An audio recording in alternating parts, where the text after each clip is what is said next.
Hi everyone, welcome back to Sri Sai tutorial. ఈరోజు మనం సైకాలజీకి సంబంధించినటువంటి చాలా ముఖ్యమైనటువంటి అన్ని అధ్యయన పద్ధతులపైన మినీ గ్రాండ్ టెస్ట్ని కండక్ట్ చేసుకోబోతున్నాం. అదేవిధంగా డైలీ మన శ్రీ సాయి ట్యుటోరియల్ ద్వారా 7 PM నిర్వహించేటువంటి ఫ్రీ మరియు క్వాలిటీ లైవ్ టెస్ట్ల యొక్క సిలబస్ని ఒకరోజు ముందుగానే తెలుసుకోవాలి అనుకుంటే కనుక ఈ వీడియో క్రింద ఉన్నటువంటి టైటిల్ని క్లిక్ చేయగానే మన గ్రూప్స్ యొక్క లింక్స్ అనేవి వస్తాయి. వాటి ద్వారా జాయిన్ అయ్యేసి డైలీ లైవ్ టెస్ట్ యొక్క సిలబస్ని ఒకరోజు ముందుగానే తెలుసుకోండి. అదేవిధంగా ఈ రోజు లైవ్ టెస్ట్లోకి వెళ్లే ముందు లైవ్ను చూస్తున్న వాళ్ళంతా కూడా తప్పకుండా లైక్ చేసి మీ యొక్క సపోర్ట్ని మన ఛానల్కి అందించండి. ఇక్కడ నిన్నటి ప్రశ్న యొక్క సమాధానాన్ని తెలుసుకొని లైవ్ టెస్ట్లోకి వెళ్ళిపోదాం. నిన్నటి ప్రశ్న వచ్చేసి దీర్ఘకాలిక మరియు సమాంతర అధ్యయన పద్ధతులను ఒకదాని తర్వాత ఒకటి వరుస క్రమంలో ఉపయోగించడాన్ని ఏమంటారు? క్రమ వికాసాత్మక పద్ధతి లేదా కాలక్రమేణ పద్ధతి అని అంటారు. గమనించాలి. ఈ రోజు లైవ్ టెస్ట్లో భాగంగా మన మొదటి క్వశ్చన్ వచ్చేసి విద్యాశాఖ కొన్ని అంశాలపై రాష్ట్ర ఉపాధ్యాయుల నుండి అభిప్రాయాలను తెలుసుకుంటకు ఇది అనువైనటువంటి పద్ధతి. ఆప్షన్ 1 పరిపుచ్చ, ఆప్షన్ 2 సర్వే పద్ధతి, ఆప్షన్ 3 పరిశీలన పద్ధతి, ఆప్షన్ 4 వ్యక్తి చరిత్ర పద్ధతి. ఫాస్ట్గా మీ యొక్క సమాధానాన్ని తెలియజేయండి. ఇక్కడ క్వశ్చన్ బట్టి 5 నుంచి 10 సెకండ్ల సమయం అనేది మీకు ఉంటుంది. ఆలోపు మీ యొక్క సరి అయినటువంటి సమాధానాన్ని ఫాస్ట్గా తెలియజేస్తూ ఉండాలి. ఇంకా వీడియోని లైక్ చేయని వాళ్ళంతా కూడా తప్పకుండా లైక్ చేయగలరు. ఇక్కడ దీని యొక్క సరైనటువంటి సమాధానం వచ్చేసి ఆప్షన్ 2 సర్వే పద్ధతి అండి. తక్కువ సమయంలో ఎక్కువ సమాచారాన్ని గ్యాదర్ చేసుకోవడానికి మనకు ఉపయోగపడేటువంటి పద్ధతి ఏంటి అంటే సర్వే పద్ధతి. గమనించాలి. తర్వాత రెండవ క్వశ్చన్ వచ్చేసి ఒక ప్రధానోపాధ్యాయుడు తన పాఠశాలలో చదువుతున్నటువంటి 9వ తరగతి విద్యార్థుల నుండి కొన్ని నిశ్చిత అంశాలపై అభిప్రాయాలు తెలుసుకోవడానికి ఈ క్రింది వాటిలో ఏది సరైన పద్ధతి? ఆప్షన్ 1 పరిపుచ్చ పద్ధతి, ఆప్షన్ 2 సర్వే పద్ధతి, ఆప్షన్ 3 పరిశీలన పద్ధతి, ఆప్షన్ 4 వ్యక్తి చరిత్ర పద్ధతి.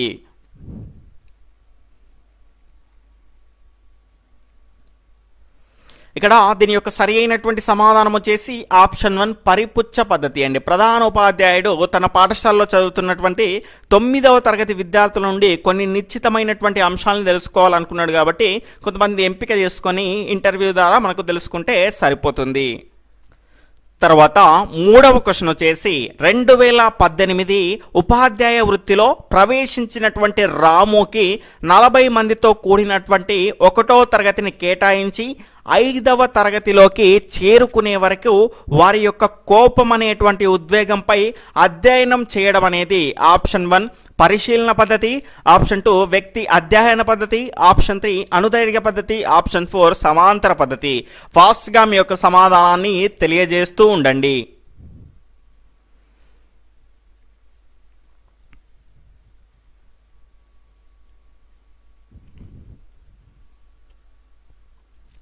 ఇక్కడ దీని యొక్క సరి అయినటువంటి సమాధానం వచ్చేసి ఆప్షన్ 3 అనుదైర్ఘ్య పద్ధతి అండి. ఇక్కడ 2018లో రాముకు ఉపాధ్యాయ వృత్తి అనేది ఆ వృత్తిలోకి జాయిన్ అవ్వడం జరిగింది. మనకి ఇక్కడ చూసుకుంటే 1వ తరగతిని కేటాయించి 5వ తరగతి వరకు వారి యొక్క కోపం అనేటువంటి ఉద్వేగంపై అధ్యయనం చేశారు. అంటే దీర్ఘకాలంగా జరిగినట్టే కదా, కాబట్టి ఇది దీర్ఘకాలికమైనటువంటి పద్ధతి లేదా లాంగిట్యూడినల్ మెథడ్ అని ఇంగ్లీష్లో. అదేవిధంగా మనకు మరొక పేరు ఏంటి అంటే అనుదైర్ఘ్య పద్ధతి అని కూడా అంటారు.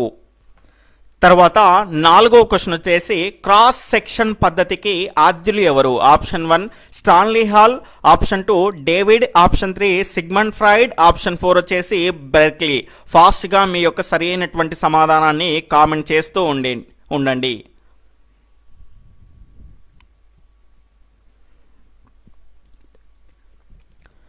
ఇక్కడ దీని యొక్క సరైనటువంటి సమాధానం వచ్చేసి option 1 Stanley hall. Stanley hall America దేశానికి చెందినటువంటి శిశు మనోవిజ్ఞాన శాస్త్ర పితామహుడిగా మనం స్టాన్లీ హాల్ని చెప్పుకోవచ్చు. సిగ్మండ్ ఫ్రాయిడ్ ఎవరంటే మనోవిశ్లేషణవాద పితామహుడిగా సిగ్మండ్ ఫ్రాయిడ్ని చెప్పుకోవచ్చు. గమనించాలి.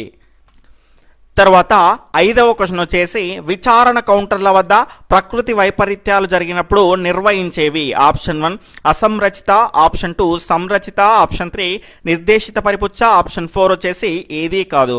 ఫాస్ట్గా మీ యొక్క సరి అయినటువంటి సమాధానాన్ని తెలియజేయండి. ఇంకా ఎవరైనా వీడియోని లైక్ చేయకపోతే తప్పకుండా లైక్ చేయగలరు. ఎవరైనా కొత్తగా మన ఛానల్ని చూస్తూ ఉన్నట్లయితే సబ్స్క్రైబ్ చేసుకొని పక్కన్నటువంటి ఆల్ నోటిఫికేషన్ బెల్ ఐకాన్ని క్లిక్ చేయండి. ఈ విధంగా చేయడం ద్వారా నేను చేసేటువంటి ప్రతి వీడియో మీకు నోటిఫికేషన్ ఈక్వేషన్ రూపంలో వస్తుంది, గమనించాలి. ఇక్కడ దీని యొక్క సరి అయినటువంటి సమాధానం వచ్చేసి ఆప్షన్ 1 అసంరచిత లేదా అనిర్దేశిత పరిపుచ్చ. ఇక్కడ మనకు విచారణ కౌంటర్లు తర్వాత ప్రకృతి వైపరీత్యాలు జరిగినప్పుడు ముందే మనం ప్రశ్నలన్నింటినీ రాసుకొని క్రమానుసారంగా అడగం కదండి.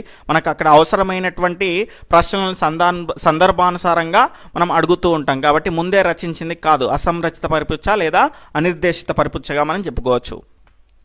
తర్వాత 6వ క్వశ్చన్ వచ్చేసి పాఠశాలలో ఒక విద్యార్థి అతిగా సిగ్గుపడడం బిడియపడడం చేస్తున్నాడు, అయినా అతని యొక్క ప్రవర్తనను అధ్యయనం చేయడానికి ఉపయోగపడేటువంటి పద్ధతి ఏది? ఆప్షన్ 1 పరిశీలన పద్ధతి, ఆప్షన్ 2 ఇంటర్వ్యూ పద్ధతి, ఆప్షన్ 3 కేస్ స్టడీ పద్ధతి, ఆప్షన్ 4 ప్రయోగ పద్ధతి. ఫాస్ట్గా మీ యొక్క సమాధానాన్ని తెలియజేయండి.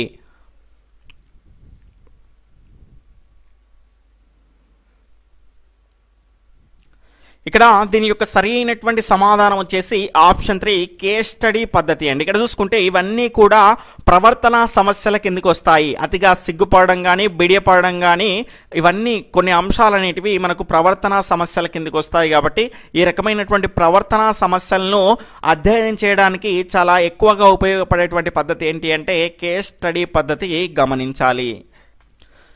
తర్వాత 7వ క్వశ్చన్ వచ్చేసి వైద్య రంగం నుండి విద్యారంగానికి అనుప్రయుక్తం గావించబడినటువంటి పద్ధతి ఏది? ఆప్షన్ 1 పరిశీలన పద్ధతి, ఆప్షన్ 2 ఇంటర్వ్యూ పద్ధతి, ఆప్షన్ 3 కేస్ స్టడీ పద్ధతి, ఆప్షన్ 4 ప్రయోగ పద్ధతి.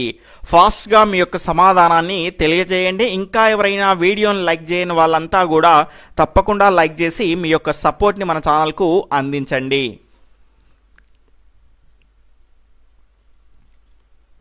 ఇక్కడ దీని యొక్క సరి అయినటువంటి సమాధానం వచ్చేసి ఆప్షన్ 3 కేస్ స్టడీ పద్ధతి. దీన్నే మనము చికిత్సా పద్ధతి తెలుగులో కనుక చూసుకుంటే, అదేవిధంగా వ్యక్తి అధ్యయన పద్ధతి అని కూడా పిలుస్తాము. తర్వాత 8వ క్వశ్చన్ వచ్చేసి చికిత్సా పద్ధతిని చికిత్సా మనోవిజ్ఞాన శాస్త్రంలో తొలిసారిగా ఉపయోగించిన వారు ఎవరు? Option 1 Sigmund Freud, option 2 Stanley hall, option 3 Watson, option 4 David. ఫాస్ట్గా మీ యొక్క సమాధానాన్ని తెలియజేయండి.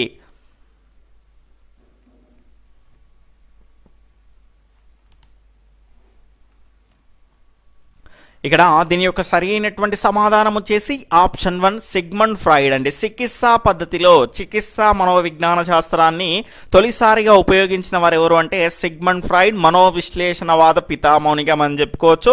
కానీ ఆ రకంగా కనుక చూసుకుంటే ఈ చికిత్సా పద్ధతిని మొదటిసారిగా ఉపయోగించింది ఎవరు అంటే డేవిడ్. కానీ చికిత్సా పద్ధతిలో మనోవిజ్ఞాన శాస్త్రంలో మనకు ఉపయోగించింది ఎవరు అంటే సిగ్మండ్ ఫ్రాయిడ్. తర్వాత 9వ క్వశ్చన్ వచ్చేసి రాము అనేటువంటి విద్యార్థికి కొన్ని అంశాల్లో అత్యధికంగా మరికొన్ని అంశాల్లో అత్యల్పంగా మార్కులు రావడానికి గల కారణాన్ని తెలుసుకోవడానికి ఉపయోగపడేటువంటి అధ్యయన పద్ధతి. ఆప్షన్ 1 సమాంతర పద్ధతి, ఆప్షన్ 2 ఇంటర్వ్యూ పద్ధతి, ఆప్షన్ 3 అనుదైర్ఘ్య పద్ధతి, ఆప్షన్ 4 కేస్ స్టడీ పద్ధతి.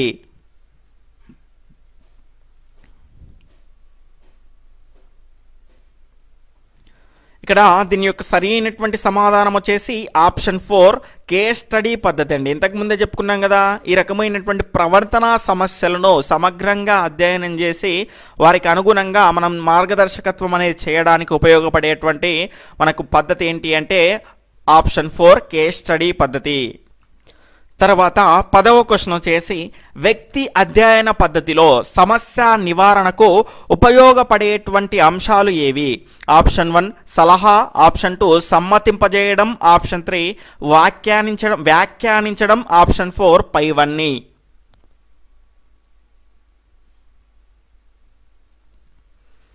ఇక్కడ దీని యొక్క సరి అయినటువంటి సమాధానం వచ్చేసి ఆప్షన్ 4 పైవన్నీ అండి. ఇక్కడ చూసుకుంటే వ్యక్తి అధ్యయన పద్ధతిలో ఆ వ్యక్తిని మనం అధ్యయనం చేసిన తర్వాత అతనికి సలహాల రూపంలో కానీ తర్వాత ఆ అంశాలను సమ్మతింపజేయడం కానీ వ్యాఖ్యానించడం కానీ సూచన రూపంలో కానీ ఈ రకంగా మనకు ఆ నివారణకు ఉపయోగపడేటువంటి అంశాలని మనం ఉపయోగిస్తాము.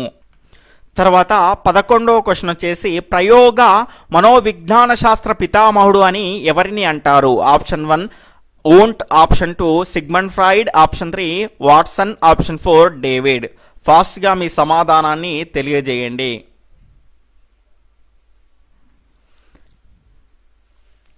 ఇక్కడ దీని యొక్క సరి అయినటువంటి సమాధానం వచ్చేసి ఆప్షన్ 1 ఊంట్ అండి. ఇక్కడ చూసుకుంటే ఊట్ని ప్రయోగ మనోవిజ్ఞాన శాస్త్ర పితామహుడు అంటారు. ఎందుకు అంటే ఈయన 1879వ సంవత్సరంలో కనుక చూసుకుంటే జర్మనీలోని లిప్జిగ్ నగరంలో మొట్టమొదటి మనోవిజ్ఞాన శాస్త్ర ప్రయోగశాలను స్థాపించడం జరిగింది. అందువల్లనే ఈ మనోవిజ్ఞాన శాస్త్రం అనేది తత్వశాస్త్రంలో ఒక భాగంగా ఉండేది, అప్పుడు విడిపోయి ఒక ప్రత్యేక శాస్త్రంగా ఏర్పాటు కావడం జరిగింది. కాబట్టి ఈయన్ను ప్రయోగ మనోవిజ్ఞాన శాస్త్ర పితామహుడు అంటారు. తర్వాత 12వ క్వశ్చన్ వచ్చేసి స్వతంత్ర చరానికి సంబంధించి సరికానిది. ఆప్షన్ 1 ఇది ప్రయోక్త ఆధీనంలో ఉంటుంది. ఆప్షన్ 2 ప్రయోక్త ఫలితాలపై మార్పులు చేర్పులు చేసుకోవడానికి వీలు కలిగింది. ఆప్షన్ 3 ఇది ఉద్దీపనను పోలి ఉంటుంది, ఇది ఫలితాన్ని సూచిస్తుంది. ఫాస్ట్గా మీ సమాధానాన్ని తెలియజేయండి. ఇంకా ఎవరైనా లైక్ చేయని వాళ్ళంతా కూడా తప్పకుండా లైక్ చేయగలరు. పెరగాలి, లైక్స్ అనేటివి పెరగాలండి. ఈ రకంగా లైక్స్ అనేది చేయడం ద్వారానే వీడియో అనేది మిగతా వారికి వెళ్ళి మీ యొక్క సపోర్ట్ అనేది నాకు అందించిన వాళ్ళు అవుతారు. పెరగాలండి, ఇంకా పెరగాలి. లైక్స్ అందరూ లైక్ చేయగలరు. ఇక్కడ దీని యొక్క సరి అయినటువంటి సమాధానం వచ్చేసి ఆప్షన్ 4 ఇది ఫలితాన్ని సూచిస్తుంది అనేది సరి అయినది కాదు. ఇది ఫలితాన్ని సూచించదండి, ఇది కారణాన్ని సూచిస్తుంది. గమనించాలి, ఇది ప్రయోక్త ఆధీనంలో ఉంటుంది. ప్రయోక్త ఫలితాలపై మార్పులు చేర్పులు చేసుకోవడానికి వీలు కలిగినటువంటిదే స్వతంత్ర చరరాశి. ఎవరి ఆధీనంలో ఉంటుంది? ప్రయోక్త ఆధీనంలో ఉంటుంది. ఇది ఉద్దీపనను పోలి ఉంటుంది. ఉద్దీపనకు అనుగుణంగా ప్రతిస్పందన రావడానికి ప్రయోక్త దీన్ని ఉపయోగిస్తాడు. తర్వాత 13వ క్వశ్చన్ వచ్చేసి క్రింది వాటిలో పరతంత్ర చరరాశికి సంబంధం లేనిది ఏది? ఆప్షన్ 1 ఇది ప్రతిస్పందనను పోలి ఉంటుంది. ఆప్షన్ 2 ఇది స్వతంత్ర చరరాశిపై ఆధారపడి ఉంటుంది. ఆప్షన్ 3 ఇది ఫలితాన్ని సూచిస్తుంది. ఆప్షన్ 4 ఏదీ కాదు. ఫాస్ట్గా మీ సమాధానాన్ని తెలియజేయండి. ఎవరైనా కొత్తగా చూస్తున్న వాళ్ళు ఉంటే తప్పకుండా సబ్స్క్రైబ్ చేసుకుని పక్కనటువంటి ఆల్ నోటిఫికేషన్ బెల్ ఐకాన్ని క్లిక్ చేయండి.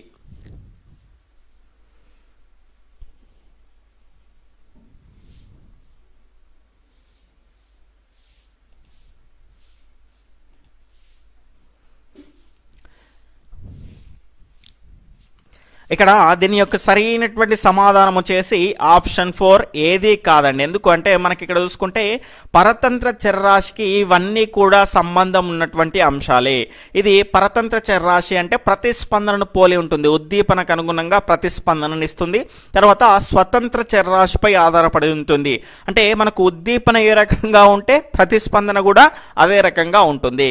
కాబట్టి ఇక్కడ చూసుకుంటే స్వతంత్ర చరరాశి అనేది మనకు కారణాన్ని తెలియజేస్తే ఆ కారణానికి తగినటువంటి ఫలితాన్ని తెలియజేసేది ఏంటి అంటే పరతంత్ర చరరాశి.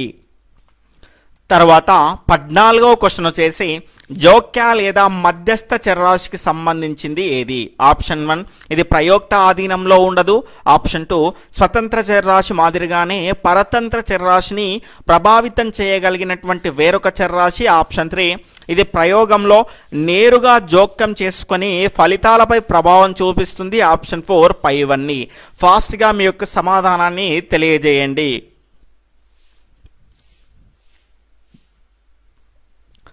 ఇక్కడ దీని యొక్క సరి అయినటువంటి సమాధానం ఆప్షన్ 4 పైవన్నీ అండి. ఇక్కడ ఇది ప్రయోక్త ఆధీనంలో ఉండదండి, దాన్ని మనం జోక్య చరరాశి లేదా మధ్యస్థ చరరాశి అంటాము. ఇది స్వతంత్ర చరరాశి లాగానే కూడా మనకు పరతంత్ర చరరాశి పైన ప్రభావితం చేయగలిగినటువంటి వేరొక చరరాశి.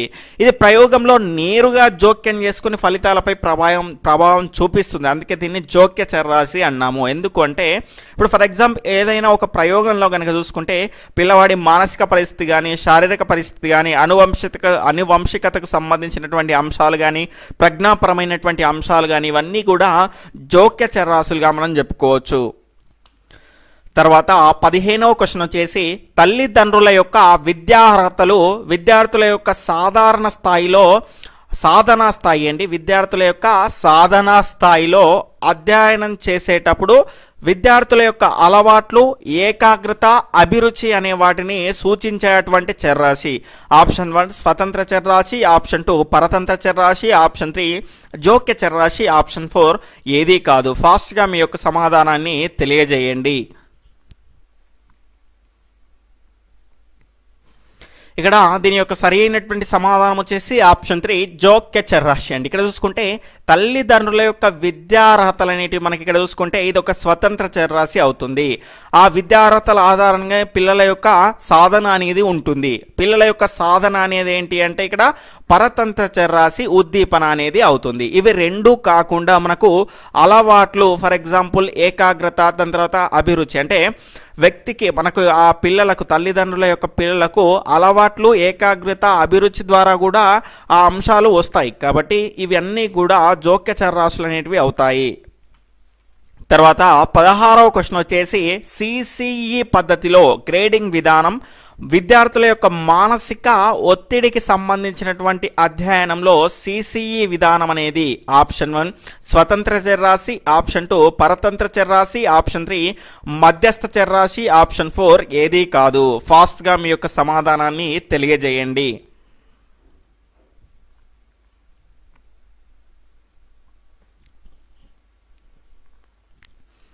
ఇక్కడ దీని యొక్క సరైనటువంటి సమాధానం వచ్చేసి సిసిఈ విధానం అనేది ఏమవుతుంది అంటే స్వతంత్ర చర్రాశి అని అవుతుంది. సిసిఈ పద్ధతిలో గ్రేడింగ్ ఎందుకు తీసుకొచ్చారంటే తల్లిదండ్రులు ఒక మార్కు తక్కువ వచ్చినందుకు కానీ లేదంటే మార్కులు తక్కువ వచ్చినందుకు కానీ చాలా ఇబ్బందులకు గురి చేసేవాళ్ళు పిల్లల్ని. కాబట్టి వాళ్ళు మానసిక ఒత్తిడి అనేది ఎక్కువగా అయ్యేది. ఆ రకమైనటువంటి మానసిక ఒత్తిడిని తగ్గించడానికి, ఫర్ ఎగ్జాంపుల్ ఇక్కడ చూసుకుంటే 20 మార్కుల నుంచి ఒక 50 మార్కులు వచ్చినాయి అనుకోండి, వాళ్ళకు ఒక బి గ్రేడ్ ఇచ్చారనుకోండి, మనకి 20 నుంచి 50 మార్కుల మధ్యలో వచ్చినా కూడా మనకు ఎలాంటి టెన్షన్ లేకుండా మానసికంగా ఒత్తిడి అనేది లేకుండా మనకు ఉండొచ్చు. కాబట్టి అందుకే సిసిఈ పద్ధతిలో గ్రేడింగ్ విధానం అనేది ప్రవేశపెట్టారు. తర్వాత 17వ క్వశ్చన్ వచ్చేసి ఉపాధ్యాయుడు రూపొందించినటువంటి సాధన నికషలో విద్యార్థి పొందేటువంటి మార్కుల అధ్యయనంలో మానసిక అలసట అనేది ఏ చరరాశికి సంబంధించింది? ఆప్షన్ 1 స్వతంత్ర చర్రాశి, ఆప్షన్ 2 పరతంత్ర చర్రాశి, ఆప్షన్ 3 మధ్యస్థ చర్రాశి, ఆప్షన్ 4 ఏదీ కాదు. ఇక్కడ దీని యొక్క సరైనటువంటి సమాధానం వచ్చేసి ఆప్షన్ 3 మధ్యస్థ చర్రాశి అండి. మధ్యస్థ చర్రాశి ఇక్కడ చూసుకుంటే ఉపాధ్యాయుడు రూపొందించినటువంటి సాధన నికష అనేది స్వతంత్ర చర్రాశి. ఈ సాధన నికష ఆధారంగా విద్యార్థి పొందేటువంటి మార్కులు అనేటివి మనకు పరతంత్ర చర్రాశి. అంటే ఇవి రెండూ కాకుండా మనకు ఆ పరతంత్ర చర్రాశిని ప్రభావితం చేసింది ఏంటి అంటే మానసిక అలసట. మానసిక అలసట ఉండడం ద్వారా విద్యార్థి పొందేటువంటి మార్కుల శాతం అనేది, మార్కుల సంఖ్య అనేది తగ్గేటువంటి అవకాశం అనేది ఉంటుంది. కాబట్టి ఇక్కడ మానసిక అలసట అనేది జోక్య చర్రాశిగా మారి విద్యార్థులు పొందేటువంటి మార్కులలో ఆ ప్రభావాన్ని తీసుకురావడం జరిగింది. కాబట్టి ఇది ఒక జోక్య చర్రాశి. ఇక్కడ మానసిక అలసట రావడం అనేది ఎవరి చేతుల్లో లేదు. కాబట్టి ఈ రకంగా మనకు మధ్యస్థ చర్రాశి లేదా జోక్య చర్రాశి అనేది కలగజేసుకుంటుంది. తర్వాత 18వ క్వశ్చన్ వచ్చేసి ఒక తరగతిలోని విద్యార్థులను 3 సమూహాలుగా ఏబిసి అనేటువంటి 3 సమూహాలుగా విభజించి అందులో ఏ సమూహంకు దండన, బి సమూహంకు నిబంధన లేని, సి సమూహంకు బహుమతి ప్రకటించినట్లయితే దీనిలో నియంత్రిత సమూహం ఏది? Option 1 A group, option 2 B group, option 3 C group, option 4 ఏది కాదు. ఫాస్ట్గా మీ యొక్క సమాధానాన్ని తెలియజేస్తూ ఉండండి.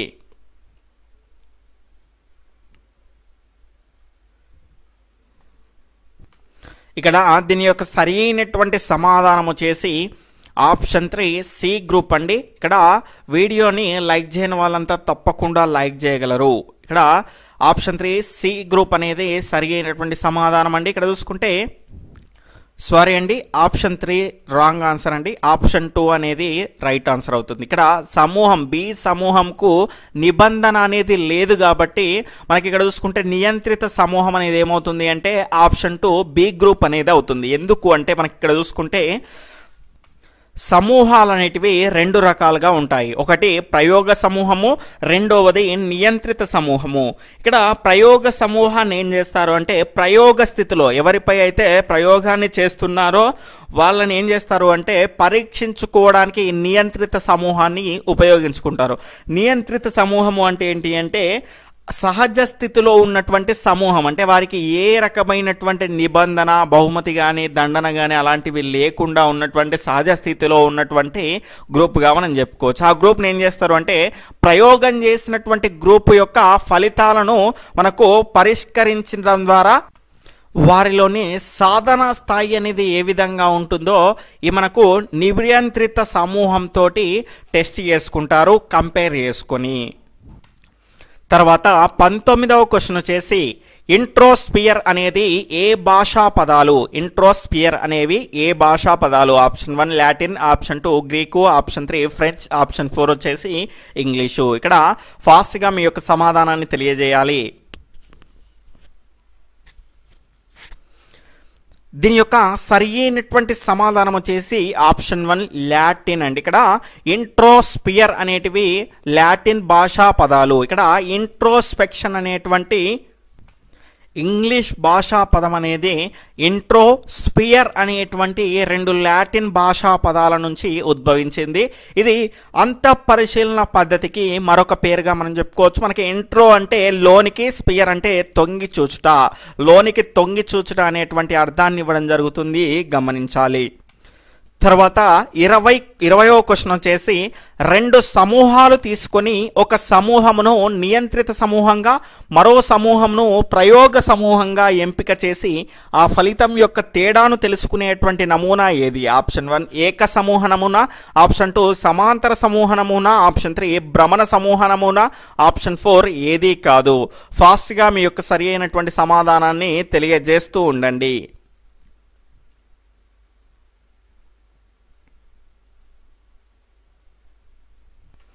ఇక్కడ దీని యొక్క సరి అయినటువంటి సమాధానం వచ్చేసి ఆప్షన్ 2 సమాంతర సమూహ నమూనా పద్ధతి అండి. ఇక్కడ మనకు 2 సమూహాలు తీసుకొని ఒక సమూహమును నియంత్రిత సమూహంగా, మరో సమూహమును ప్రయోగ సమూహంగా ఎంపిక చేసినటువంటి ఫలితం ఏంటి అంటే సమాంతర సమూహ నమూనాలోకి వస్తుంది.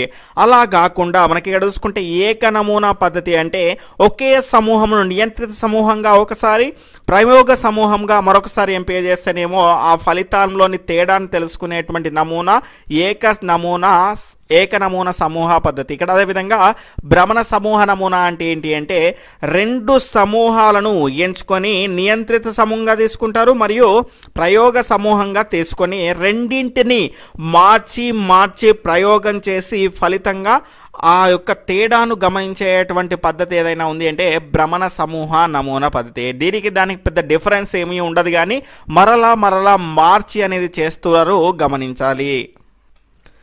21వ క్వశ్చన్ వచ్చేసి అనుదైర్ఘ్య పద్ధతికి సంబంధించి సరికానిది ఏది? ఆప్షన్ 1 ఒకే వయసున్న శిశువులు సమూహంలో ఉంటారు, ఆప్షన్ 2 పరిశీలనకు నియమిత కాలం ఉంటుంది, ఆప్షన్ 3 ప్రతి దశలో జరిగినటువంటి మార్పులను క్షుణ్ణంగా పరిశీలించవచ్చు, ఆప్షన్ 4 ఇది క్రమబద్ధమైనటువంటి ఖచ్చితమైన పరిశీలన పద్ధతి.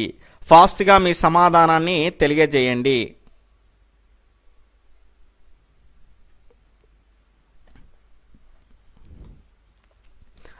ఇక్కడ దీని యొక్క సరి అయినటువంటి సమాధానం వచ్చేసి ఆప్షన్ 2 పరిశీలనకు నియమిత కాలం ఉంటుంది అనడం అనేది సరి అయినది కాదు. ఎందుకంటే ఈ రకమైనటువంటి అనుదైర్ఘ్య పద్ధతి లేదా దీర్ఘకాలిక పద్ధతి లాంగిట్యూడినల్ పద్ధతిలో కనుక చూసుకుంటే పరిశీలనకు నియమిత కాలం అనేది ఉండదు, ఇక్కడ ఉంటుంది అనేది ఉంది.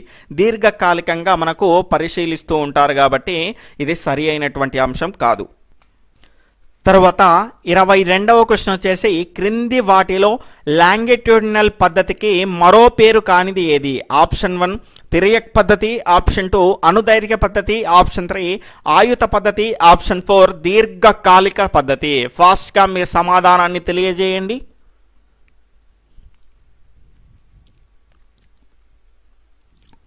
ఇక్కడ దీని యొక్క రైట్ ఆన్సర్ వచ్చేసి ఆప్షన్ 1 తిరియక్ పద్ధతి అండి. తిరియక్ పద్ధతి అనేది లాంగిట్యూడినల్ పద్ధతికి మరొక పేరు కాదు. అనుదైర్ఘ్య పద్ధతి, ఆయుత పద్ధతి, దీర్ఘకాలిక పద్ధతి అనేవి లాంగిట్యూడినల్ పద్ధతికి మారు పేర్లుగా మనం చెప్పుకోవచ్చు. తర్వాత 23వ క్వశ్చన్ వచ్చేసి క్రాస్ సెక్షన్ పద్ధతికి గల మారు పేర్లు ఏవి? ఆప్షన్ 1 సంకీర్ణ విభాగాల పద్ధతి, ఆప్షన్ 2 తిర్యక్ పద్ధతి, ఆప్షన్ 3 సమాంతర పద్ధతి, ఆప్షన్ 4 పైవన్నీ. ఫాస్ట్గా మీ సమాధానాన్ని తెలియజేయండి. ఇంకా లైక్ చేయని వాళ్ళు ఎవరైనా ఉంటే ఖచ్చితంగా లైక్ చేసి మీ యొక్క సపోర్ట్ని మన ఛానల్కి అందించండి.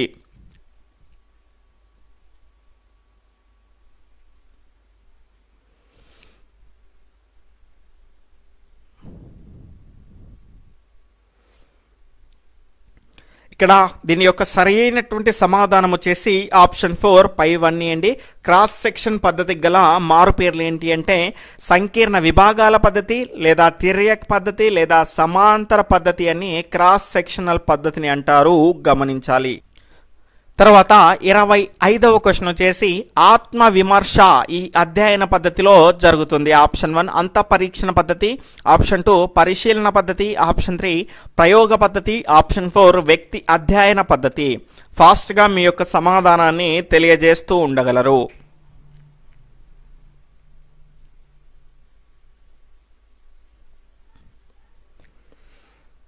ఇక్కడ దీని యొక్క సరైనటువంటి సమాధానం వచ్చేసి ఆప్షన్ 1 అంత పరిశీలన పద్ధతి. ఇక్కడ అంత పరిశీలన పద్ధతిలో మన గురించి మనం తెలుసుకొని ఏ రకమైనటువంటి అంశాలు సరైనవి, ఏ రకమైనటువంటి అంశాలు సరైనవి కావు అని మనకే తెలుస్తుంది. కాబట్టి ఈ అంత పరీక్షణ పద్ధతి ద్వారా ఆత్మ విమర్శ అనేది ఈ అధ్యయన పద్ధతికి చెందినది.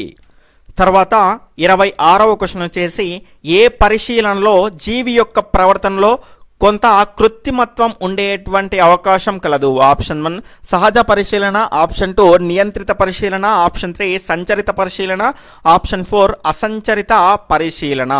ఫాస్ట్గా మీ యొక్క సమాధానాన్ని తెలియజేస్తూ ఉండండి. ఇంకా లైక్ చేయని వాళ్ళు ఉంటే గిట తప్పకుండా లైక్ చేయండి.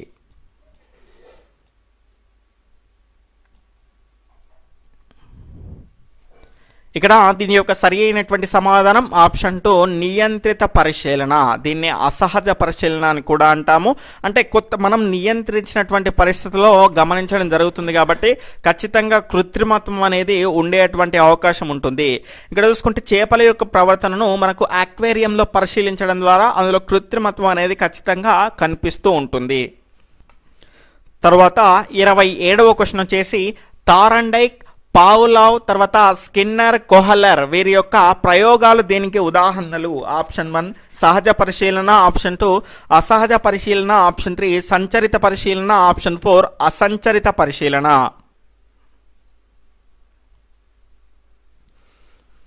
ఇక్కడ దీని యొక్క సరైనటువంటి సమాధానం వచ్చేసి ఆప్షన్ 2 సహజ పరిశీలన. ఇవన్నీ కృత్రిమంగా క్రియేట్ చేసినటువంటి అంశాలు ఎక్కువగా ఉన్నాయి కాబట్టి ఇందులో ఖచ్చితంగా ఇది అసహజ పరిశీలనకు చెందుతాయి ఇవన్నీ కూడా. 28వ క్వశ్చన్ వచ్చేసి గిరిజనులతో పాటు సహజీవనం చేస్తూ వారి యొక్క జీవన శైలిపై ఆర్టికల్ రాసినటువంటి జర్నలిస్ట్ యొక్క పరిశీలన అనేది? ఆప్షన్ 1 సహజ పరిశీలన, ఆప్షన్ 2 అసహజ పరిశీలన, ఆప్షన్ 3 సంచరిత పరిశీలన, ఆప్షన్ 4 వచ్చేసి అసంచరిత పరిశీలన.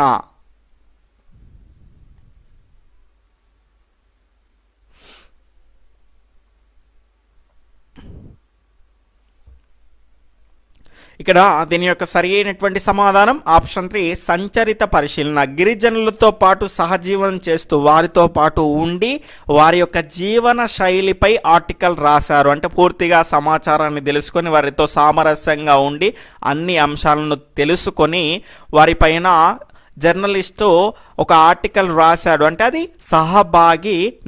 సహభాగి పరిశీలన, నాయకత్వం వస్తుందండి. ఓకే, సహభాగి పరిశీలన అవుతుంది. 29వ క్వశ్చన్ వచ్చేసి ఇంటర్మీడియట్లో రాష్ట్రంలో ప్రథమ ర్యాంక్ సాధించినటువంటి విద్యార్థి యొక్క ఆనందానుభూతులు తెలుసుకోవడానికి పత్రికా విలేకరులు చేయు పరిపిచ్చ ఏమిటి? ఆప్షన్ 1 సహజ పరిశీలన, ఆప్షన్ 2 అసహజ పరిశీలన, ఆప్షన్ 3 సంచరిత పరిశీలన, ఆప్షన్ 4 అసంచరిత పరిశీలన.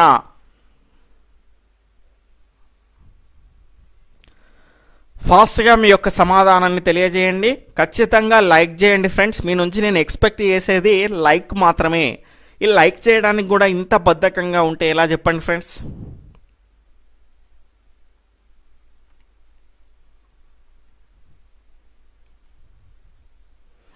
ఇక్కడ దీని యొక్క సరి అయినటువంటి సమాధానం వచ్చేసి, సారీ అండి, క్వశ్చన్ యొక్క ఆప్షన్స్ అనేటివి పూర్తిగా చేంజ్ అవ్వడం జరిగింది. ఇక్కడ దీని ఆప్షన్స్ కనుక చూసుకుంటే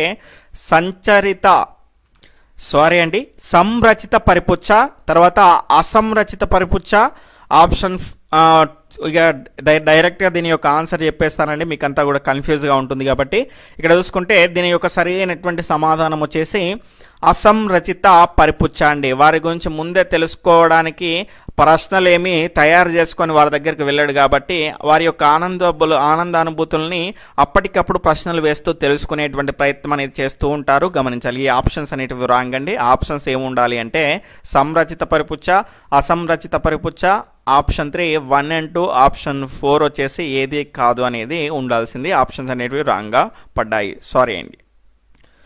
తర్వాత 30వ క్వశ్చన్ వచ్చేసి, రాకేష్ అనేటువంటి విద్యార్థి యొక్క ప్రజ్ఞాలబ్ధి 140 అయినా అలాంటి విద్యార్థిని సమగ్రంగా అధ్యయనం చేయడానికి ఉపయోగపడేటువంటి అధ్యయన పద్ధతి ఏది? ఆప్షన్ 1 ప్రయోగ పద్ధతి, ఆప్షన్ 2 సమాంతర పద్ధతి, ఆప్షన్ 3 అనుదైర్ఘ్య పద్ధతి అండి. ఆప్షన్ 4 వచ్చేసి కేస్ స్టడీ పద్ధతి. ఫాస్ట్గా తెలియజేయండి.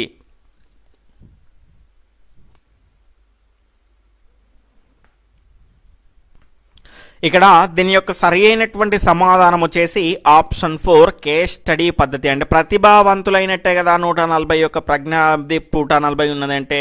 ఈ రకమైనటువంటి ప్రజ్ఞావంతులు కానీ ఎక్కువగా సఫలత సాధించిన వ్యక్తులు, తక్కువ సఫలత సాధించినటువంటి వ్యక్తులు, అంటే అసాధారణమైనటువంటి వ్యక్తుల్ని అధ్యయనం చేయడానికి ఉపయోగపడేటువంటి పద్ధతి ఏది అంటే కేస్ స్టడీ పద్ధతి. అంటే కొన్ని పద్ధతులు మీకు చెప్తాను. అంటే ఈ రకమైనటువంటి క్వశ్చన్స్ వస్తే కళ్ళు మూసుకొని మీరు ఏం చేయొచ్చు అంటే కేస్ స్టడీ పద్ధతి లేదా వ్యక్తి అధ్యయన పద్ధతి లేదా చికిత్సా పద్ధతి అని ఈజీగా పెట్టేయచ్చు. అవేంటో మనం ఇప్పుడు చూద్దాం.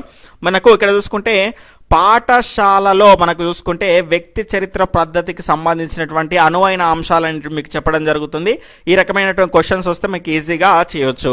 మొదటగా ప్రవర్తన సమస్యల్ని కనుక చూసుకుంటే దొంగతనము, అబద్ధాలు చెప్పడము, దురుసుగా ప్రవర్తించడము, దౌర్జన్యం చేయడము, అతిగా అల్లరి చేయడము, ఈ రకమైనటువంటి అంశాలకు వ్యక్తి అధ్యయన పద్ధతి ఉపయోగిస్తారు. తర్వాత మూర్తిమత్వ సమస్యలైనటువంటి అతిగా సిగ్గుపడడం కానీ, బిడియపడడం కానీ, ఈ రకమైనటువంటి సమస్యలకు కూడా మనకు కేస్ స్టడీ పద్ధతిని ఉపయోగిస్తారు.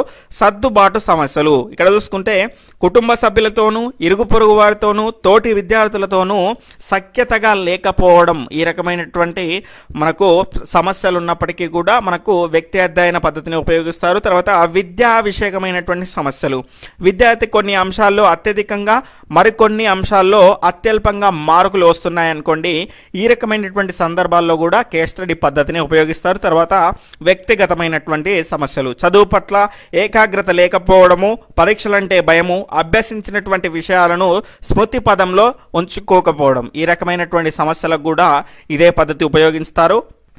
తర్వాత పాఠశాల సంబంధమైనవి కనుక చూసుకుంటే పాఠశాలకు రోజు ఆలస్యంగా రావడము లేదా క్రమం తప్పకుండా హాజరు కావడము, ఈ రకమైనటువంటి అంశాలపైన కూడా మనకు వ్యక్తి అధ్యయన పద్ధతి అనేది చాలా ఎక్కువగా ఉపయోగపడుతుంది, గమనించాలి.